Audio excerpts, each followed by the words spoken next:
Le Nachreisen, le voyager après ou le venir après, c'est pas spécifiquement posé comme concept chez Fiore. Par contre, on a quelque chose d'intéressant. Là encore, il faut sans doute lire entre les lignes. On a dans un des manuscrits deux gardes qui se retrouvent l'une face à l'autre, et on sait que les gardes chez Fiore, elles ne se retrouvent pas.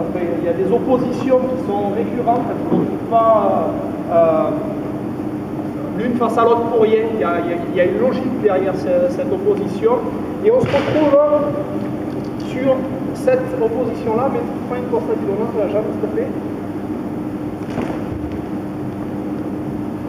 Ouais, c'est chiant les gars.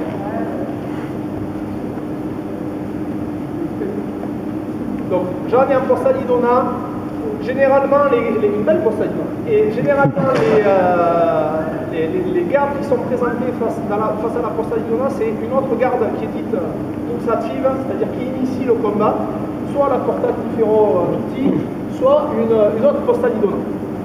Et dans Getty, à un moment donné, on se retrouve face à la dent du sanglier. Et pour moi, on est clairement là dans un jeu de Nachreisen, surtout avec la position arrière qu'a pris Jeanne, qui a pu servir à esquiver ou à accompagner l'esquive, non pas pour faire ça, parce que ça c'est pas bon, mais vraiment un basculement des hanches pour être toujours rapide à revenir. Et donc, je suis dans la dent du sanglier, parce que c'est mon attaquant, c'est moi qui ai initié la frappe.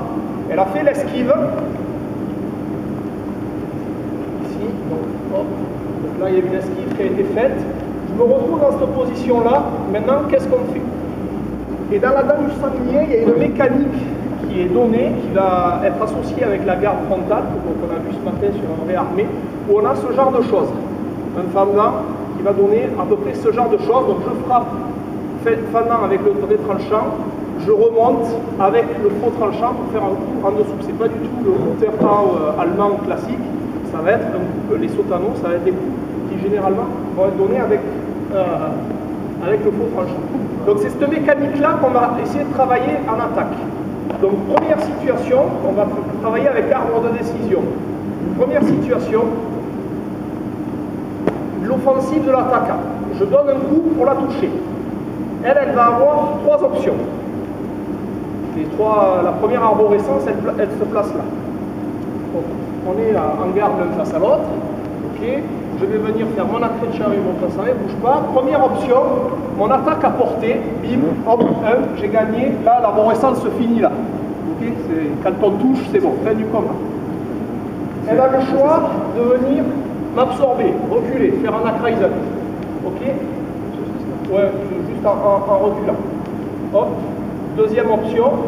Et troisième option, elle n'est pas dans le temps pour reculer, elle va venir parer. Peu importe la parade, vous la faites à l'allemande, à l'italienne, je m'en fous. Ok? Vous avez ce jeu-là, on va démarrer à partir de là. Prise de fer, absorption, esquive, coup touche. C'est le premier choix qu'on a. Le début de l'arborescence du combat, il se passe là. Donc on le fait, là on l'a vraiment décomposé, on le fait un petit peu de manière dynamique comme ce matin. Okay. Ça c'est la première.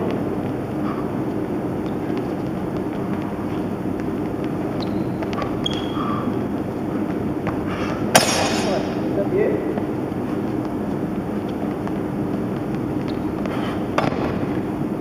Ok. Donc trois choix. Ok. Pour le moment on démarre l'exercice de là et après on verra ce qui enchaîne derrière chacune des options. Sur la touche, c'est la touche, donc c'est le cimetière qui enchaînera directement. Après, sur l'esquive, on a une arborescence qui se met en place. Et sur la prise de fer, on en aura une autre. Ok, on démarre comme ça. Ça finit l'échauffement comme ça.